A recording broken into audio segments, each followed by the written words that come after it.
Sekilas kayak kocokan kuning telur mentah. Padahal ini tuh kuah keju creamy-nya dari cireng kuah Uma Food. Penasaran banget. Kita masukin cirengnya, oke? Duh, mau dimasukin semua tapi takut muncrat. Bismillahirrahmanirrahim.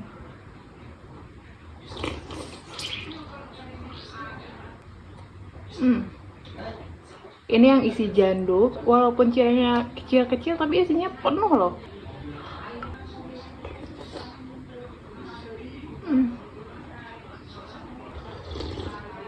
Enak.